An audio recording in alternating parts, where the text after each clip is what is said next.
We're going to do yet another roundtable talking about some of the vehicles we've been testing for the 2014 Ward's 10 Best Interiors competition. Byron Pope and James Amon, of course, with us.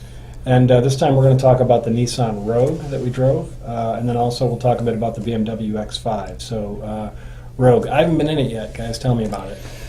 I drove it. I've also went on the press trip, the launch for the Rogue, and they had told us that there was considerable effort put into upgrading the interior because they realized the segment, how much more competitive it was becoming.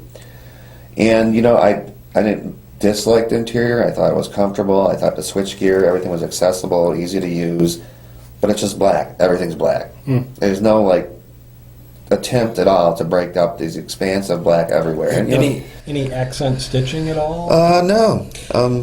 You got a little bit of that sort of nickel aluminum Very little colored trim, but very little. Way too much black in there. I mean, you jump in that in a covered parking deck like we have, and you can't even find your way. But, you know, some people might like that. I mean, and we don't know for sure if that's the only interior package they offered. I mean, it's very possible you could get different shades, right? But what they gave us to test this year, yeah, I mean, you know, I guess it could hide stains real well, right? Well, and it's not the materials that they're using, the plastic that they're using, they're nice to the touch, and your elbows aren't hitting, you know, that dark hard plastic or anything. It just seemed a little bit on the dark side. Yes. So how about pricing, though? I thought it was a bit much. It starts at about $29,000. The way as tested, it was a $32,000 vehicle.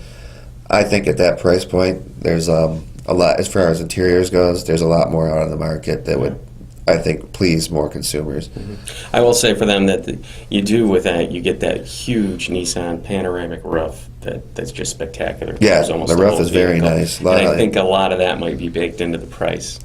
It could. I mean, the extra money that we, you know, on our test vehicle was all safety stuff, pretty much. So, like I said, there might be an interior package or upgrade, but I'm thinking if there was one, they would have submitted that for testing this year. And they got to knock down that CVT and that four-cylinder engine. Really? That whines a little bit more than a baby T. So that's not so good for the NVH rating. Right on no. The interior. Well, speaking of the pano roof, I was in the BMW X5, which has also a really nice pano roof, and yeah, that vehicle's a little more expensive. That one stickers at $88,475. A little bit. Yeah, but really a nice package. 7-passenger, you know, 3-row CUV. It's kind of awkward that they try to cram that third row into the X5, and I've always thought that about the X5, and I feel the same way about this all-new version. It's really a back seat just for 2 people, not for 3, thankfully. But it's for kids only. Yes. And it's really most often those 2 back seats are going to be down flat, and you're going to have a big cargo area. A couple of really nice features. You know, when you're in the driver's seat, it just feels like a BMW cockpit. I mean, everything is very familiar. You know, you've got the orange tint on all of the buttons at nighttime and on the gauges. And then also something that's really nice is the ambient lighting. You guys got to see this at night. They've got these nice LED light bars that run along the door, the IP and along the door trim. And then they have other ambient lighting in the footwells and just some really, really effective ambient lighting that makes a huge difference.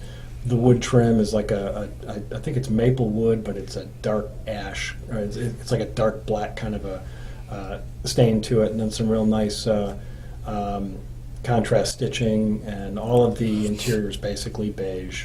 So, you know, if you're looking for contrast in terms of color management in the X5, you're not going to see it, but it's a very functional interior. So. But the BMW interiors have gone largely unchanged, I've noticed, for the last 3 or 4 years. It's just, I mean, that's the question as far as this contest, I think, has it moved the needle at all?